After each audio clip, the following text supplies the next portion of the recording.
They say imitation is the sincerest form of flattery, but in music, it might also cost you a few million quid. Why do some artists fight back with lawsuits whilst others, they just nod and smile, maybe even say thanks and join the artist on stage?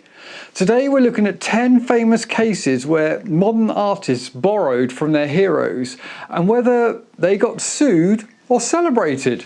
And somewhere in between we'll ask the bigger question: where does homage end and theft begin?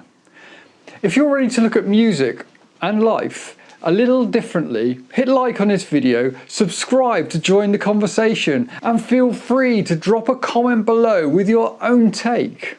The Verve versus the Rolling Stones. Let's start with Sweet Symphony, one of the most iconic songs of the late 90s. Now, the main hook, that soaring hypnotic string loop, wasn't written by the Verve. It was sampled from an orchestral version of a Rolling Stones song, not even the original Rolling Stones recording, just an arrangement by their former manager Andrew Oldham. The Verve had asked permission to use it. They were told yes, but apparently they used a little bit more than agreed. So the Stones team sued.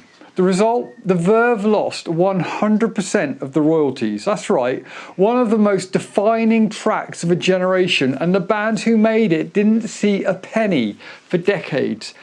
It wasn't until 2019, 20 years later, that Jagger and Richards quietly handed the rights back. No press conference, no big redemption arc, just done. I think one quote defines this best: "This was the best song they ever wrote, and we sued them for it."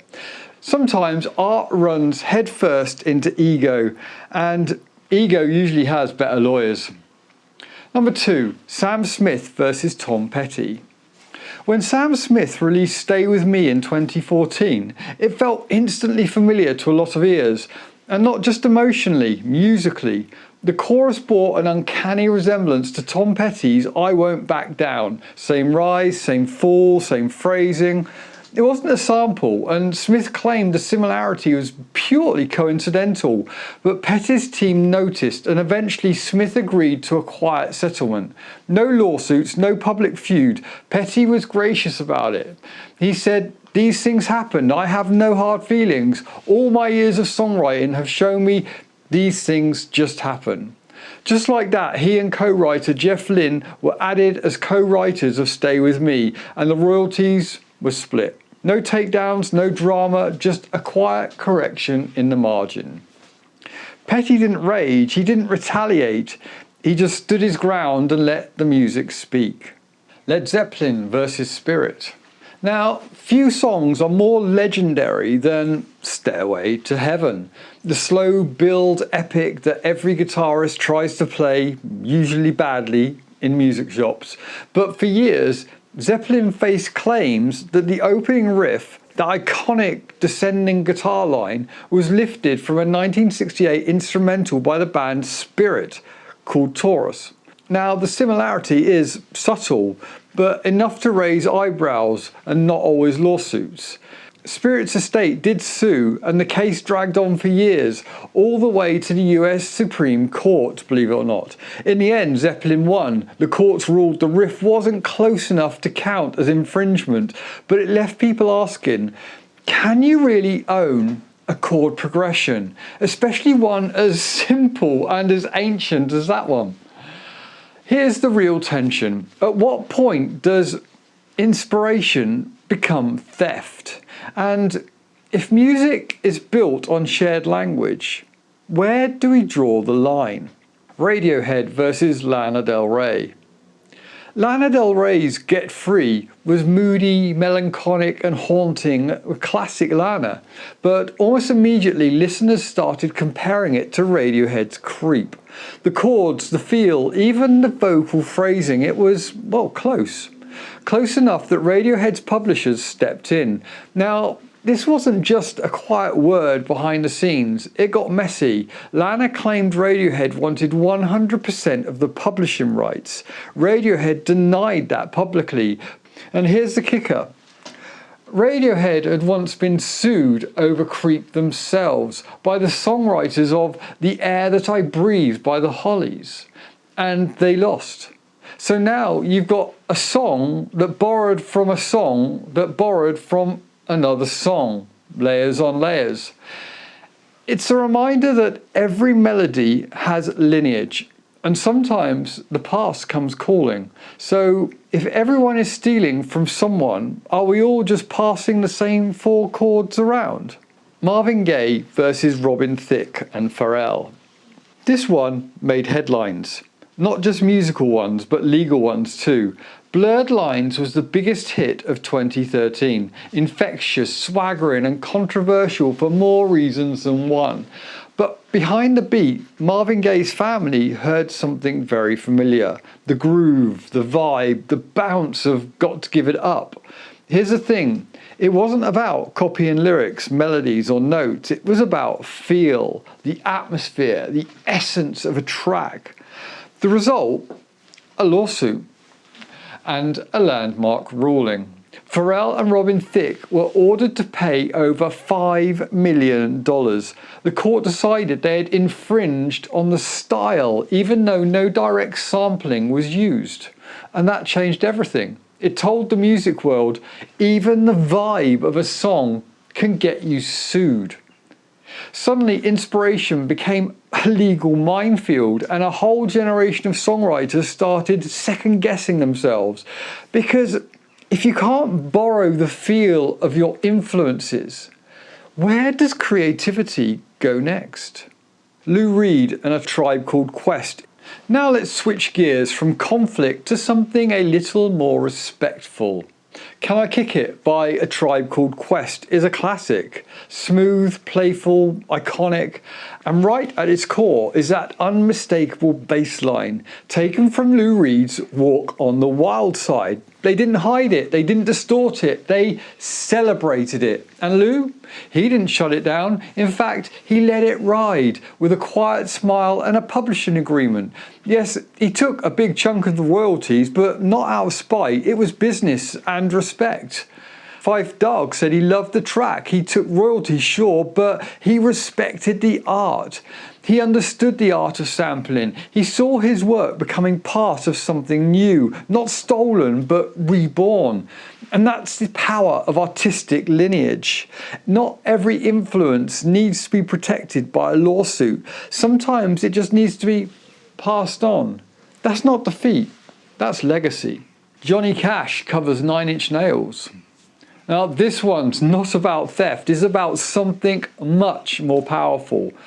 When Johnny Cash covered 9 Inch Nails' Hurt in 2002, he didn't just reinterpret it, he transformed it. Stripped down, fragile, raw, like a man holding his whole life in his hands. And somehow it became his song. Even Trent Reznor, who wrote it, admitted he was hesitant at first, but when he saw the video, Cash aging and reflective, surrounded by images of faith, fame and loss, Reznor simply said, the song isn't mine anymore. There was no lawsuit, no royalties battle, just reverence. This is what happens when art transcends ego, when one artist says, here, take this, make it yours. It's not just a cover. It's a passing of the torch. Nirvana covers Bowie. Some covers feel like tributes, but this one, it felt like a resurrection.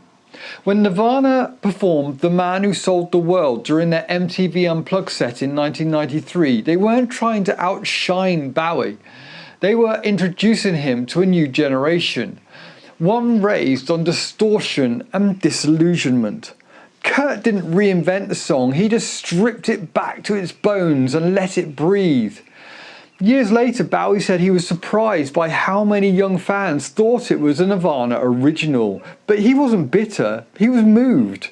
I was simply blown away, he said. It was beautiful. And really, that's Bowie all over. From Trent Reznor to Arcade Fire, his work hasn't just inspired, he's embraced those who carried his torch, joining them on stage, in the studio and in spirit. No ego, no legal threats, just deep artistic respect across generations.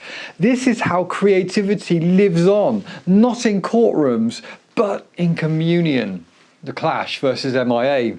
If Rebellion had a ringtone, it might just be the opening of Paper Planes. When MIA sampled the unmistakable riff from The Clash's Straight to Hell, she wasn't just borrowing a melody, she was channeling a spirit. That eerie echoing guitar became the heartbeat of a track that critiqued immigration, fear, identity and capitalism with a wink and a finger on the trigger. Now the Clash were punk royalty. You might expect lawsuits, outrage, a battle of what's mine versus what's yours, but that's not what happened.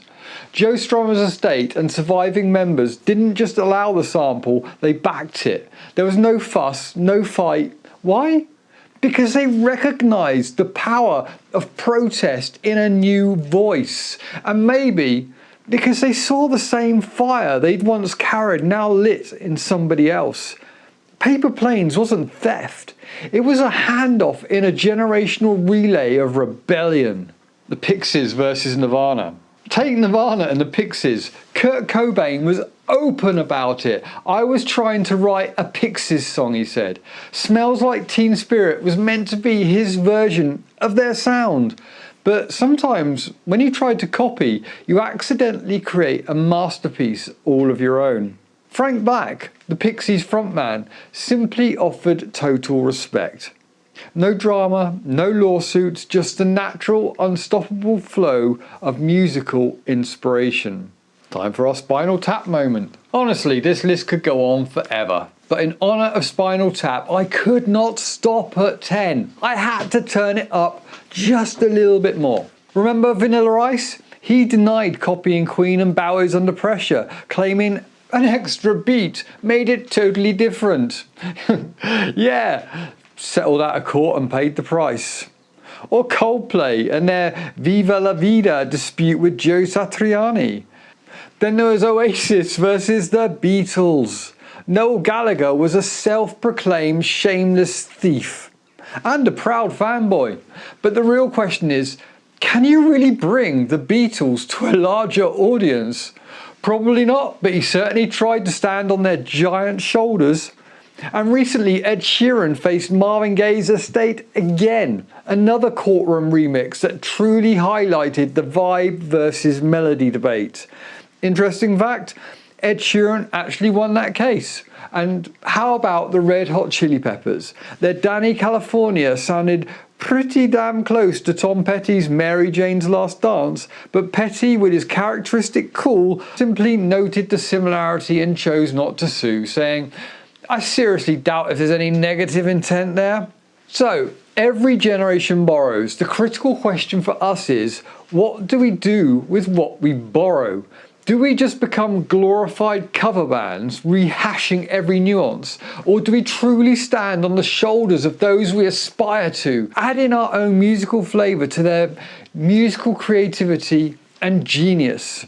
Here's the thing, creativity isn't ownership. It's a conversation across time. Some songs are stolen, some are reimagined. Some are invitations to carry the story forward. Some artists guard the gate, others leave it wide open and welcome you with open arms.